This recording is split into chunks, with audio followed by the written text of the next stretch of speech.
عبدالله له زوال سره مخ ده. د ثبات او همپالنې ټیم خپل ملګري له لاسه ورکوي. د دوی په منځ کې څنګه درز راغی؟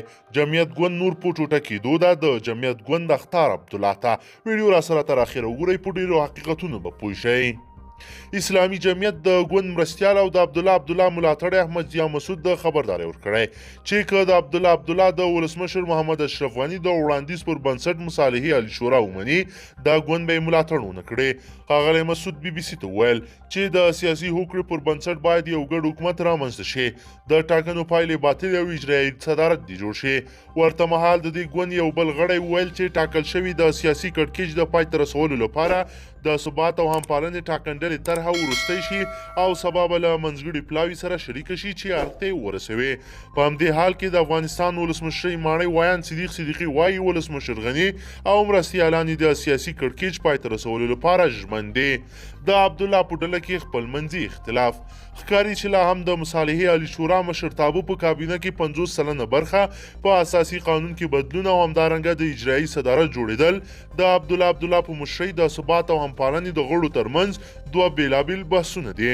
د اسلامي جمعیت ګوند د مصالحې عالی شورا د منلو کلک مخالفت ښودلی ده.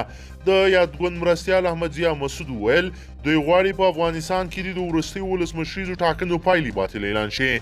هغه خبرداری ورکړ چې که د ثبات او همپالنې ټاکنډله د مصالحې عالی شورا ومني، د جمعیت ګوند به یې ملاتړ ونه کړي.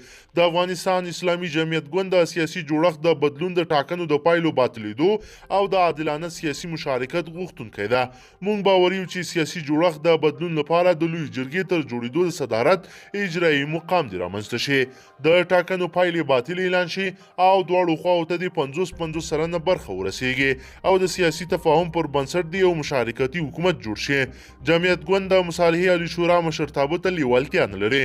په اوسني وخت کې د سولې شورا مشر د ثبات او همپالنې د ټیم غړی دی. که د ثبات او همپالنې ډلې مشرتابه د مصالحې عالی شورا ومني، جمعیت یې ملاتړ نه کوي.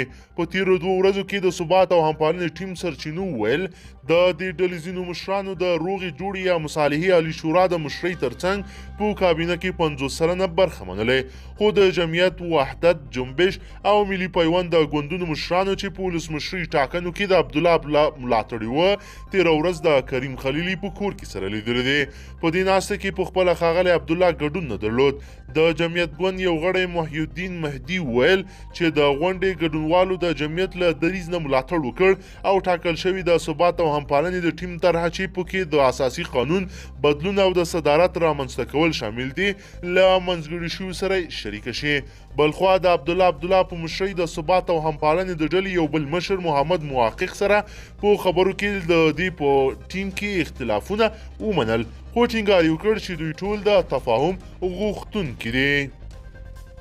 درنو لیدونکو، که چیرې غواړئ چې ورته تازه او مهمو پیښو څخه ځان ډېر ژر او په لنډو کې خبر کړئ، زموږ چینل د سره سبسکرایب کړئ او ویډیو د سره حتما لایک کړئ. تر بلې ویډیو مو په لوی رب سپارمه.